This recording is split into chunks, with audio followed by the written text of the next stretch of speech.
Hi, it's Dr. Yopp, your favorite grief recovery method specialist certified by the Grief Recovery Institute. Welcome to this week's episode of Takeaways About Grief.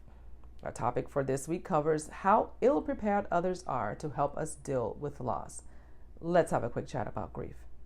Contrary to what you may believe, it is normal and natural and quite honestly healthy for us to seek comfort and solace from those around us when we are experiencing a grieving situation. Just like when we are experiencing things that evoke happiness and excitement, and we naturally want to share that news with others, the same is true for sad events. We naturally want to share. But when we do share our sadness or grieving experience, it quickly becomes clear for most of us that our friends and family and associates are not quite equipped to be much help to us. And usually, with good intention, say things that can seem inappropriate and unhelpful. So let's chat about a few of those things that happen when we try to share our negative emotions with others. Takeaway number 1, they don't know what to say. No matter the source of your loss, one of the most common phrases that a griever hears, said with compassion and intended to soothe, is "I know how you feel." Now, the founders of the Grief Recovery Institute report that most grievers, when asked, indicate they feel anything but soothed when someone says to them, "I know how you feel," when the griever is sharing. Why?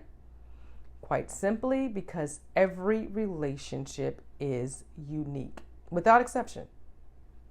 Therefore, you may have a parallel or similar grieving experience, right? For example, you may have lost your child to death at birth, as I have, or your spouse to death, as I have, or a relationship due to breakup, as I have, but you do not know how I felt due to each of my losses, which means that you telling me you know how I feel because we have similar losses is emotionally unhelpful because, I repeat, without exception, all relationships are unique.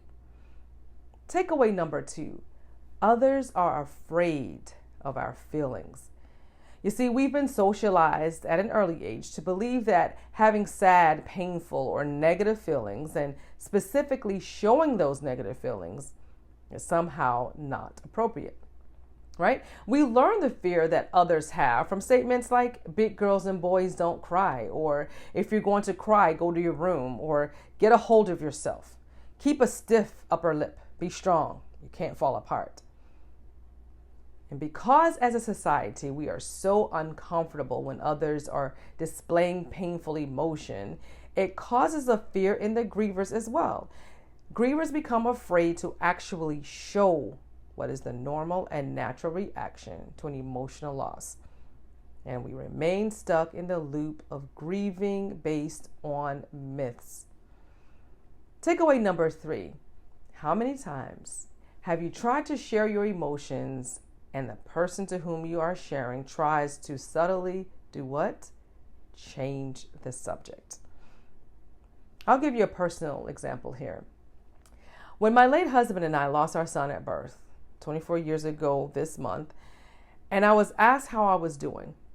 When I started crying or simply expressing that I still felt heartbroken, I was met more times than I can remember with, "Oh, I'm so sorry, but you're still young, so you can have another one." See, there was that subtle change in subjects. I'm expressing how sad I am, and the hearer is telling me, "Look, you shouldn't be sad. You're young enough to have another baby." Now, the person did not have ill intentions toward me. To the contrary, they were trying to comfort me, right? Unfortunately, they were doing so with the lifetime skills they have been taught that makes them ill prepared to help a griever deal with loss. Instead, it was conveyed, "Let's deal with your loss by changing the subject." Takeaway number 4, others intellectualize and don't hear us, which is very counterproductive to grievers. Now, what do I mean by intellectualize?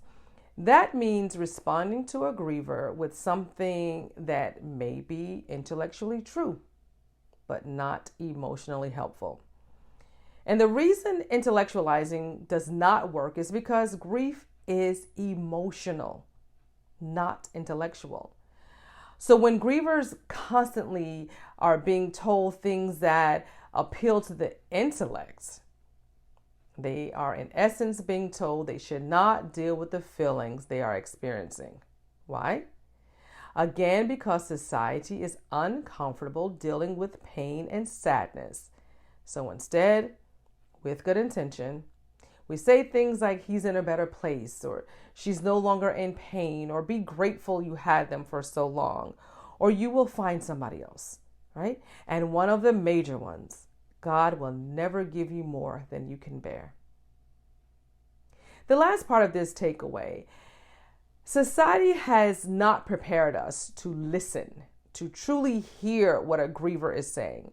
Instead, the emotions are interrupted with unhelpful intellectual statements or attempts to fix the griever. Here, have a drink, you'll feel better.